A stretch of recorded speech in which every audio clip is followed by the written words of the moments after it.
ng Diyos. Ayan, so yan po yung ating verse. So sabi po sa John 1:12-13, sabi niya, subalit ang lahat ng tumanggap at sumampalataya sa Kanya ay binigyan niya ng karapatang maging mga anak ng Diyos. Sila ay naging mga anak ng Diyos, hindi dahil sa isinilang sila ayon sa kalikasan, o sa kagustuhan, o sa kagagawan ng tao, kundi ayon sa kalooban ng Diyos. Ayan. So, nung pong na-born again kayo, nung last lesson, pinakita po yung second birth, diba? Yun po ay tinatawag na born again experience. So, ano po ba yung ginawa ninyo na kayo ay nagkaroon ng, bakit kayo nagkaroon ng born again experience? Matalikuran yung nakaraan masamang araw. Tinalikuran ng masamang gawa. Ano ba po? Pagtanggap ka sa Kristo. Pagtanggap kay Hesus Kristo. Amen. Ayan po, no? Ayan, pagtanggap kay Hesus Kristo. Ano pa po? Meron pang isa.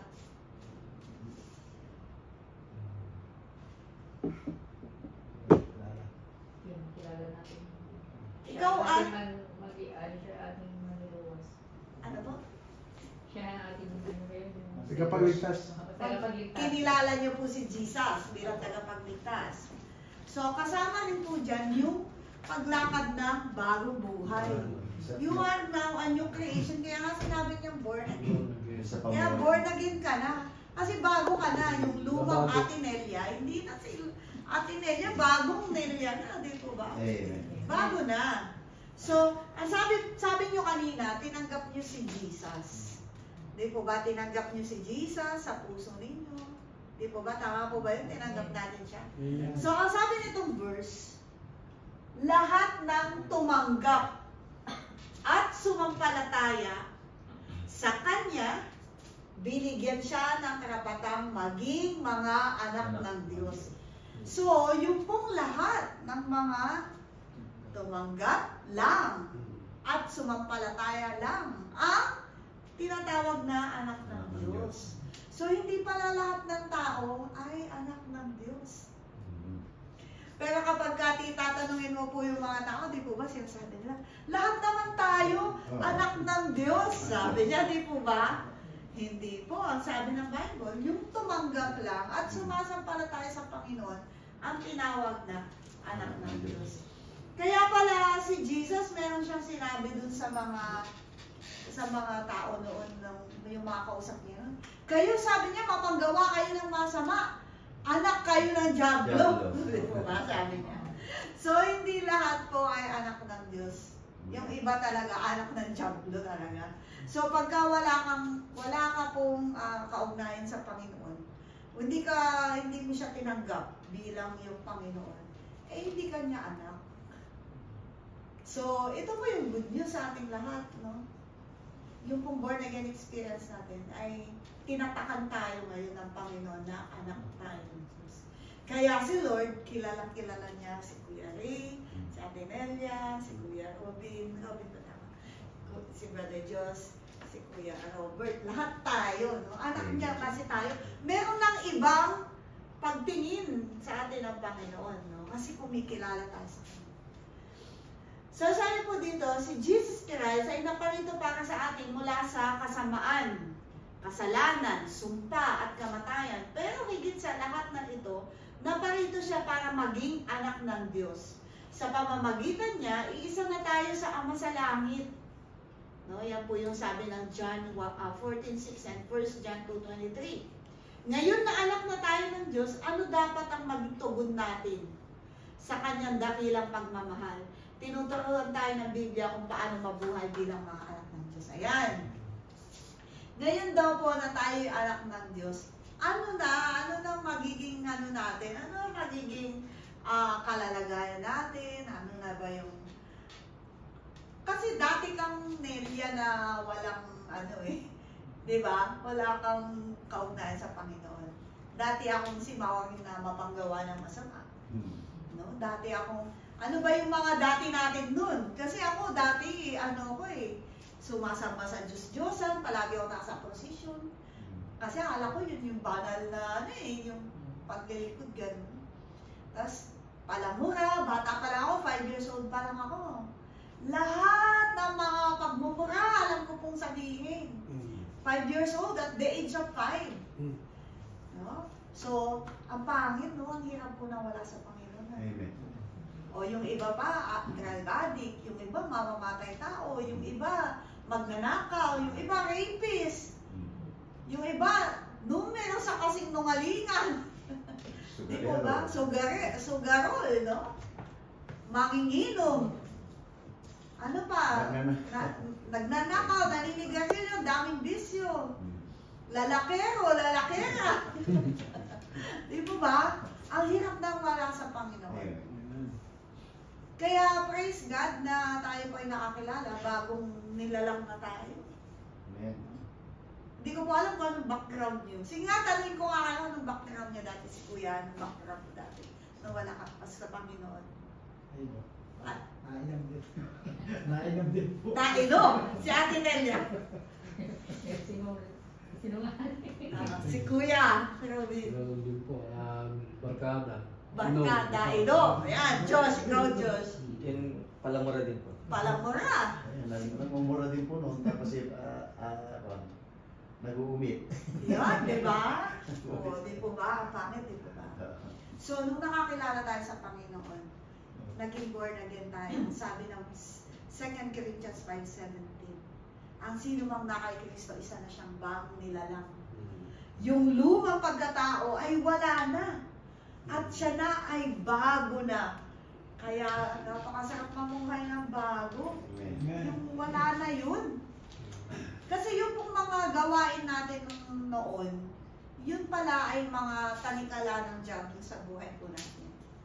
No, ayaw niya tayong mabago, ayaw niya tayong magkaroon ng banal na pamumuhay. Kasi ang diablo nangwawasak talaga ng buhay. Pero ang Panginoon po, ang bigay niya sa atin ay buhay na kasiyasiya. No, maayos na buhay. Diba? So, ngayon po, yun nga yung tanong niya dito, ano na dapat ang maging tugon natin ngayong anak na tayo ng Diyos? Ano na po ba ang magiging buhay natin? Eto, ngayon, anak na tayo ng Diyos, ito po yung mga sinasabi ng Bible na magiging buhay natin. Una, dahil anak na tayo ng Diyos, ang katangian ng Diyos ang dapat na makita sa atin. So, si Kuya Robert, yung dating manginginom, ano ba yan, palamura, mamuumit. Ang sabi ng Bible, ibang katangian na ang makikita. Amen. Di po ba? Makisig na. Makisig na sa Panginoon. Kumakanta na sa Panginoon. Makisig na sa Panginoon. Nagpapatotoo na. Dati sa video okay. Makisig sa Panginoon. Para sa Panginoon na. Ayan, di ba? Amen. So, ang sabi dito, kung paano ibinunyag ni Jesus Christ or ni Jesu Cristo sa atin kung sino ang Diyos, dapat din na ipakita natin sa mga tao sa paligid natin ang kanyang katangian. So, dahil bago na si Josh, hindi na siya palang mura. Nagpe-praise na. No? Naalala ko po nung ako ay bagong born again, no? Bago ka born again ko lang. Siyempre, dati palang mura nga ako eh. Alam nyo kasi, sa Kapampangan kasi, ito alam kay Josh. Madapa ka lang ganon. Napapamumura. No? Bagong born again ako. Nag-aaral kasi ako sa TSU eh. Diyos, doon ka rin ba nag-aaral sa TSU? And then? Sa Baguio po. Sa Baguio ka. Nangyari sa akin yun, na natalisod. Siyempre, hindi pa naman agad-agad wala yun, di po ba? Hindi pa agad-agad yung transition. Sabi ko, napamura ako, pero ano na ako, yung conscious na ako sa ginagawa ko. Nakukonvict na, hindi na katulad dati na mura dito, mura doon, wala akong pakialam. Pero nung nag-born again po ako, bakit naiba? Parang nagigilty na ako, ganyan, hanggang sa alam niyo po, unti na bago na. Unti-unting nawawala. So, ganun din pala yung mga ibang mga vision ko. So, sabi dito, ipakita daw natin sa mga tao sa paligid ang kanyang katangian. So, hindi man po yan agad-agad na kapag ka ikaw ay na-born again, agad-agad ba? Agad-agad ba talagang ikaw ay instant, within 24 hours? Natanggal lahat yun? Hindi po, di ba? Unti. Step by step. Hanggang habang lumalago po tayo sa Panginoon, yun, unti-unti nababago po tayo. So, hindi yun magagawa ng hindi mananampalataya dahil hindi nila tinanggap ang Espiritu ng Diyos na nagbibigay ng kapangyarihan. Ayan. So, katulad po yung mga naninigarilyo, drug addict, mga ganyan, may mga matitinding mga bisyo, kahit anong sikap, hindi mo kayang baguhin agad hindi mo kayang baguhin yung sarili mo. Kaya nga po maliban na kumilala tayo sa Panginoon, maliban tayo maging born again. So, sabi po dito, yung Espiritu ng Diyos, yun po yung nagbibigay sa atin ng kapangyarihan para tayo po ay mabago. Amen. Amen. Para tayo mabago. So, nabubuhay sila sa ilalim ng impluwensya ni Satanas na siyang ama ng kasinungalingan. So, kaya noon pala, kung tayo ay nagsisinungaling, nabubuhay tayo sa impluwensya ni Satanas. Tanim. Ayan. Kahit yung mga may bisyo, nasa impluwensya po ng diablo yan.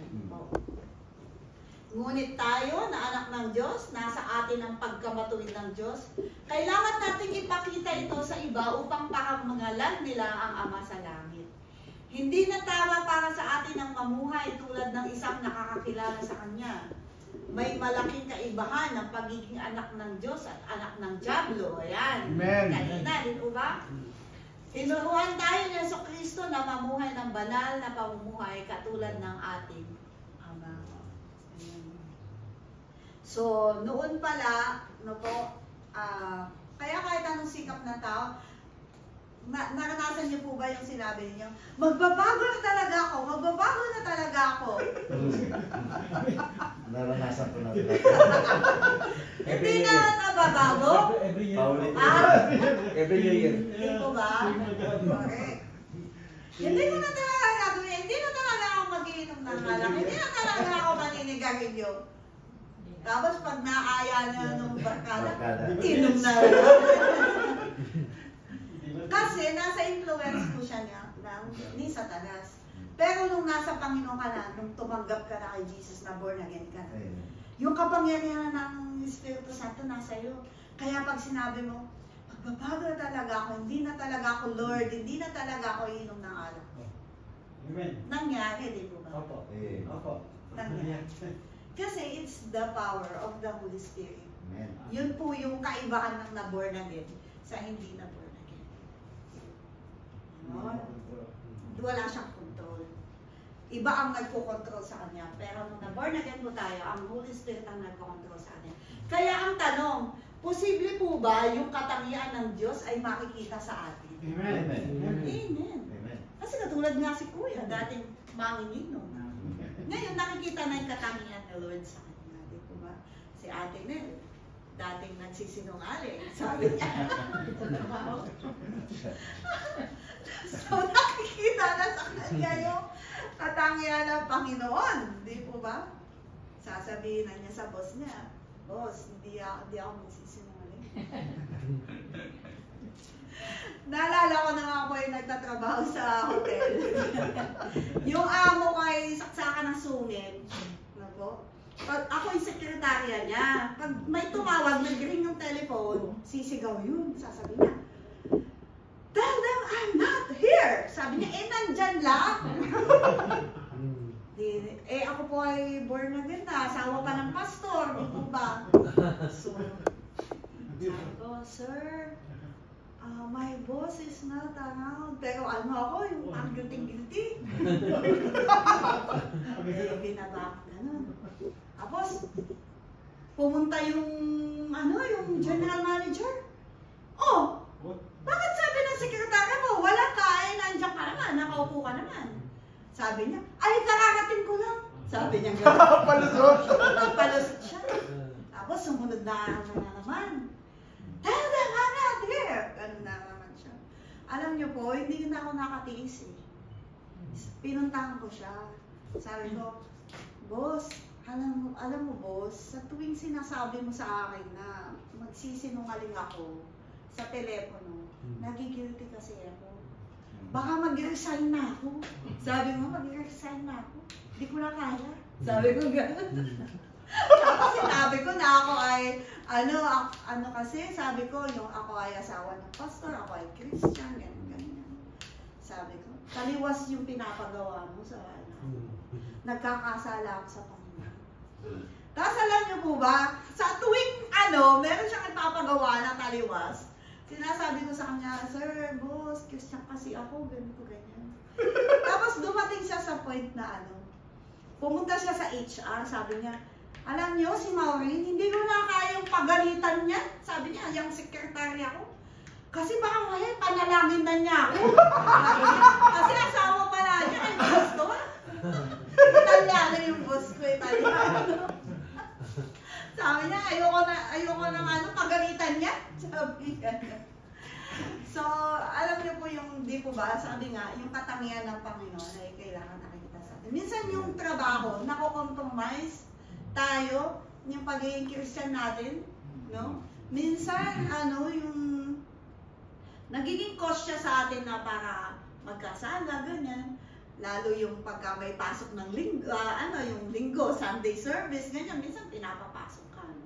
Yung mga ganun parang taliwas na taliwas sa gusto mo, ng puso mo. Di po ba? So, pero sa tulong ng Panginoon, ay kaya pala.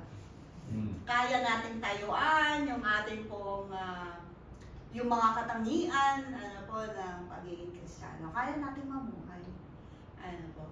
So, yan. Sa tulong po yan ng Panginoon. Pangalawa. So, ngayon tayo ay born again na. Ito po yung pangalawa. Lahat ng gagawin natin dapat nakalulugod sa Kanya ay paano yun? Parang ang naman ito, sabi niya, lahat ng gagawin natin.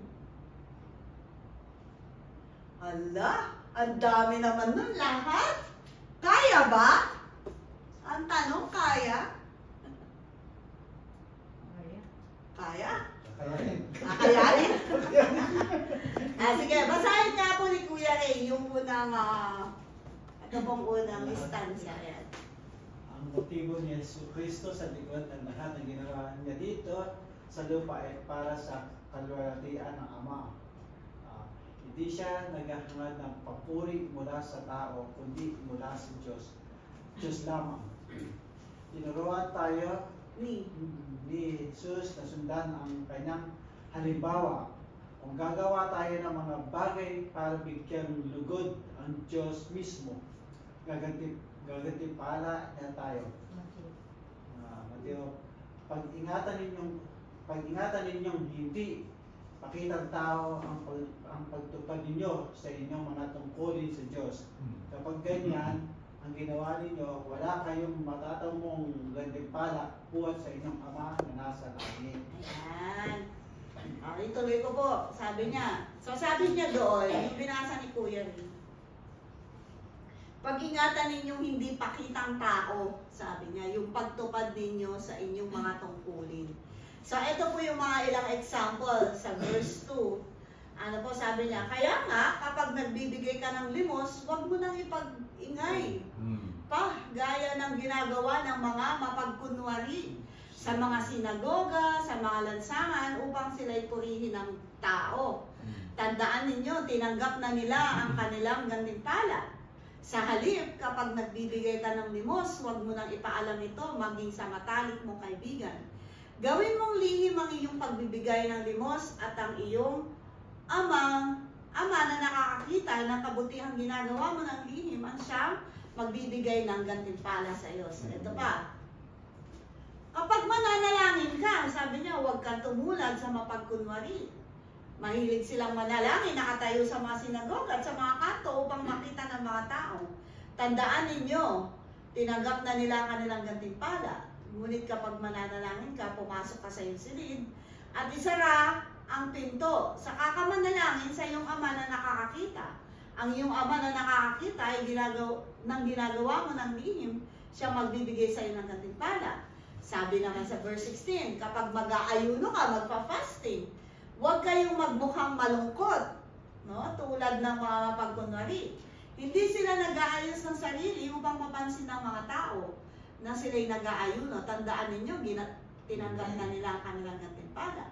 Sa halip pag nag-aayuno ka, maghilamos ka, lagyan mo ng langis at ayusin ang buhok mo, upang huwag mapansin ng mga tao na ikaw ay nag-aayuno.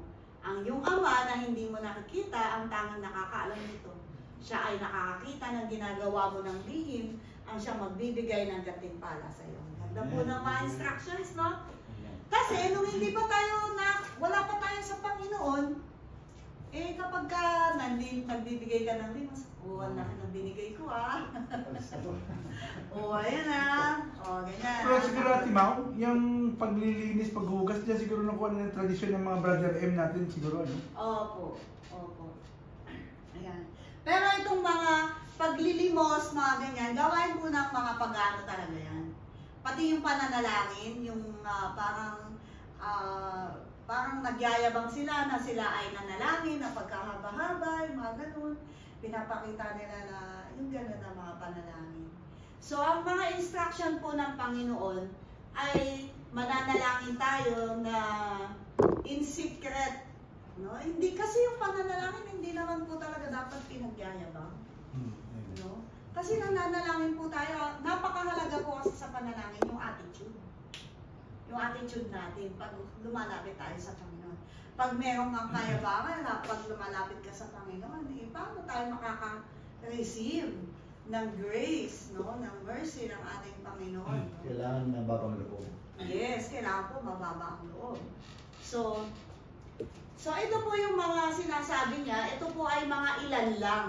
Mga ilan lang ito na binabanggit po ng Biblia na gawain na nakakalugod sa Panginoon. So yun, yung paglilimos. Siyempre pag Christian na tayo, pag tayo ay nagbibigay, hindi din tayo nagyayabang ng mga ibinigay po natin. No? Kasi pagka niyabang po natin yan, pinuri tayo ng tao, sabi ng Bible, na-receive na natin yung reward natin. Pagdating sa langit, magugulat tayo, wala tayong reward. Kasi tinanggap na natin sa lupa pa lang. Ano po? Si God ay, sabi nga, nakikita niya lahat yung ginagawa natin in secret or in public. Ano po? At si God ang magre-reward sa atin ng lahat na ating ginagawa. So, meron kasi, ito kasi pag-aayuno na to, ito din yung mga halimbawa ng mga gawain, ano po, ng mga yung mga tao noon na pag nag-aayuno sila, yung parang pinagmamalaki din nila yung kanilang pag-aayuno. Yun nga, yung parang malungkot, nagmumukhang malungkot, no? So, hindi naman pala dapat ganun. Dapat pala ay pag nagfa-fasting ka, ay hindi mo kailangang ipagkalat na ikaw ay nagpa-fasting or what. So, ibig sabihin po ay itinatama lang tayo ng Panginoon sa mga kabagayan po ng mga ginagawa natin. Dapat po ay nakakalugod sa Panginoon. So, yun. So, yan po yung pangalawang sinasabi po nitong lesson natin. Pag born again na tayo, lahat ng gagawin dapat natin ay nakakalugod sa Kanya. So, medyo hindi naman ano po yan. Hindi naman tayo perfect na talagang 100% ay mahal natin. Pero sa tulong ng Panginoon ay sinisikap po natin. Amen? Yes. Tinatama tayo. Sinisikap po natin siya. Ayan. Amen. Number 3. Si Ate Nel. Pakibasa nga Ate Nel. Number 3, dapat palalimin natin ang ating relasyon sa Kanya. Pakibasa po. Dahil may relasyon tayo sa Diyos, kailangan palalimin natin ito sa pamamagitan ng pagbibigay ng tamang oras para makipag-niig sa Kanya. Sabi ni Jesus, ngayon, ngunit kapag mananalangin ka, pumasok ka sa iyong silid at isara mo ang pinto. Saka ka manalangin sa iyong Ama na hindi mo nakikita at ang iyong Ama na nakakakita ng ginagawa mo ng lihim ang siyang magbibigay sa iyo ng nagtitala. bago mag-ministeryo si Jesus Christ, kinakausap muna niya ang kanyang ama. Marcos 1 to 35. May pagkakataon pag kailangan niyang umalis, nakikipag-usap siya sa ama. Ayan.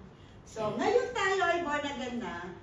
Sabi po nitong number 3, palalimin daw po natin ang ating relasyon sa Kanya. Sa paanong paraan? So, una po ay yung pananalangin, di ba? So, yan. Ano pa sa pagbabasa ng salita ng Panginoon? Katulad po yung pinreach kanina ni Pastor Noy, no? Yung kahalagahan ng salita ng Panginoon sa ating buhay. Mapapalalim po natin yung relasyon natin sa Panginoon pag sinasaliksik natin yung salita niya. Amen. At ipinapamuhay. So, yun po, pananalangin. Ano pa? Pagsunod sa mga utos. Yes, pagsunod sa mga utos. Ano pa po? Paano pa natin mapapalalim? Yung, Pagbahagi ng salita. yes, magbahagi ng salita ng Diyos. Ano pa po? Pagdalo sa mga gawain, katulad po nito, di po ba? Pag-aaral, pagdalo ng mga OHB, pagdalo ng mga fellowship. Ayan, di po ba? Amen. Palagi po kayo magpakita kay Pastor Noy. Yan. Kasi yung daily fellowship, alam niyo po, yung nai-encourage ka po ng iyong pastor sa iyong pamumuhay na Kristiyano, nakakalago po. Kaysa po yung mag-isa ka, nasa bahay, mag-isa ka nasa TV, nanonood, hindi ka po masyadong lalago. So, ang paglago po talaga ay pagdalo, pagbabasa ng salita ng Panginoon, pananalangin, pakikipag-fellowship sa kapwa natin mananampalataya, yun po, pagbabahagi ng salita ng Panginoon, pagsunod, yun. Yun po yung paglago. So, dahil born again na tayo, inaalagaan natin yung ating pong relationship sa Panginoon. Amen. Doon po kasi hindi tayo born again, wala naman tayo sa relationship natin sa Lord. Po. Wala pakialam. Magsisimba ka nga lang pag birthday mo lang eh. KBL. Pag at saka Pasko. O, di po ba, 2 beses lang. Di po ba? Wala naman tayong pakialam sa ating relationship sa Lord. Kaya ang buhay natin ay ganon. Di po ba? Yung walang maayos na buhay, di po ba? Pariwara ang buhay. Kasi mababaw yung relationship sa Panginoon. Pero ngayong born again na tayo, yun pala ang secret para magawa po natin yung mga nakalulugod na bagay sa Panginoon. Palakasin po natin ito. Relationship. Di po ba? Nagbabasa po ba tayo ng salita ng Panginoon? Amen. Check. Nananalangin po ba tayo? Amen. Check. Dumadalo po ba tayo ng gawain? Amen. Check. Ayan. Di po ba? Sinusunod po ba natin yung mga salita ng Panginoon? Amen. Pahina ng pahina yun. Noong una, ang lakas eh. Amen. Sumunod na, pahina ng pahina. Amen. Hindi lahat eh. Malapit na pong lumakas. Kaya ako OHB. Amen. So, yun po yung kailangan natin ngayon bilang born again. Ang dami kasi mga born again, sinasabi, sabi nga na, okay na ako dito, nanonood ng TV, online, pwede na ako dito, online. No? May ganyan eh, di po ba? Alam niyo po yung online, hindi ko naman sinasabing lahat yan ay walang pakinabang. Meron din naman pong pakinabang ang online. Kaya lang, ang problema po sa online, wala kang pastor na nangangalaga sa iyo. Hindi ka naman, minsan, hindi ka naman kilala nung pinapanood mo na yun. Hindi ka naman niya kasi membro, hindi ka naman umaattend. Hindi ka rin nagta-tithes. Hindi po ba? Wala ka rin tithing, wala ka rin obligation or responsibility, wala kang connection. So kapag ikaw ay masakit, ikaw ay nanghihina spiritually, hindi nalalaman ng pastor na pinapanood mo sa online. Yun po yung kaibahan na merong talagang church, fellowship, kaysa sa online lang. Ito yung karulit. So, maganda po yung merong inaaniban talagang isang church. Yun po ang talagang lalago. Amen. Amen. Number 4, basahin naman po ni Kuya Robin. Ayan. Pag ngayong born again na tayo, ano po kailangan natin gawin? Sabi ni Jesus, hindi lahat na nagsasabi ng Panginoon, Panginoon ay papasok sa kaharian ng langit. Hindi yun lamang na gumagawa ng kalooban ng Ama na nasa langit.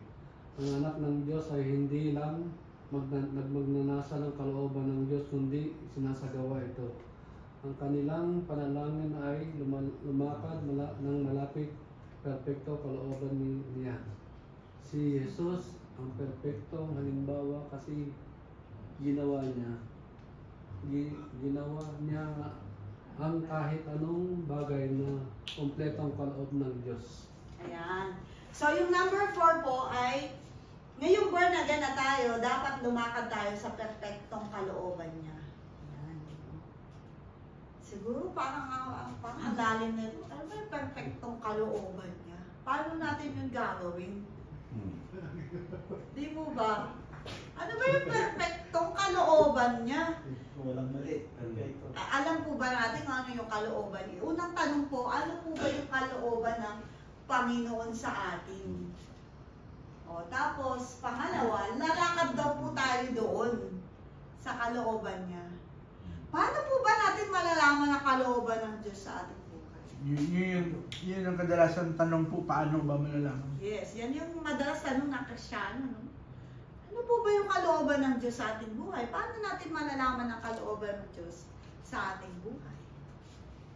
Lahat po ba ng para sa gawain ng Panginoon ay kalooban ng Diyos? Ayan pa yung mga tanong, no? Lahat daw po ba ng gawain na para sa Panginoon ay kalooban ng Panginoon? Sumunod. Paano po ba natin malalaman ang kalooban ng Panginoon? Any guess? Meron sa may verse po akong nasa Bible. Ah. Yung sabi po sa John 6:40. For my Father's will is that everyone who looks to the Son and believes in Him shall have eternal life. And I will raise them up at the last day. Ano naman po yan? Yung about sa salvation naman po yan. Yung kalooban ng Panginoon. So, yung pong verse na yan ay kalooban ng Panginoon na tayong lahat ay maligtas. Gusto ng Diyos po yun. So, ang tanong natin ay, paano natin malalaman? Ano ba ang kalooban ng Diyos sa atin? Siguro po, yung 10 utos niya. 10 utos. Niya na, yung yan, kalooban niya na, sundin natin. Sundin, mga utos niya. Ano pa po? Yan. Sige, more. Paano natin malalaman ano bang kalooban ng Diyos sa atin?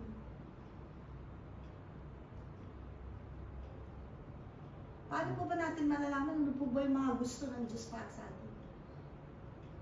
Kukumit ka naman ng Holy Spirit kung magagalak ka ng gawin yung bagay niya. Holy Spirit? Masaya ka na gawin yung bagay na yun na yun, ang gusto ng Panginoon. Mayroon pong bahagi po talaga ang Holy Spirit. Ano po? Para malaman din natin talaga ang kalooban ng Panginoon. Pero ano po yung talagang kailangan natin gawin? Isa pa mo. Bagong buhay. Isa pa mo ay yung Paano natin malalaman? Panalangin po. Panalangin, kasama panalangin, kasama Holy Spirit, pagsunod sa 10 utos, ano pa po? Yung pong mismong salita ng Diyos. Doon po natin malalaman ang mga kalooban niya. Bible. Salita po ng Panginoon. From the Genesis up to Revelation, pinapakita po ng Biblia kung ano yung sinimulan ng tao at saan siya magtatapos. Di po ba? From Genesis to Revelation, nakikita po doon. Alam na natin kung ano yung future natin. Kasi nakalagay po sa Bible. Nasa Revelation. Alam na natin kung ano yung kalooban ng Panginoon na tayo iligtas niya, mahal niya tayo. Nasa Bible din po yun. Sabi ng Book of John. So we will see the will of God. Malalaman natin ano po yung kalooban ng Panginoon sa atin sa pamamagitan ng kanyang mga salita. Di po ba? Kaya pag binabasa po natin yung salita ng Panginoon. O ano pa? Kasi ang napakarami po sa Bible ng sinasabi niya ng mga kalooban ng Diyos sa atin. Like for example, sa John pa lang, sa Book of John. Kasi, hindi ko alam kung naturo na po sa inyo yun, or baka sa next lesson pa yun, yung ang plano ng Diyos. Hindi ko alam kung ito yun, or yung ang plano ng Diyos, nasa next lesson pa po yata yun. Yung mula sa simula, nanilikha po ng Diyos yung tao, ano na yung plano ng Diyos sa kanya? Ano na yung kalooban ng Diyos sa tao nung simula pa lang? Tapos bakit nasira? No? Bakit na? Kasi yung una, nilikha ni God si Adam and Eve, maayos, di po ba yung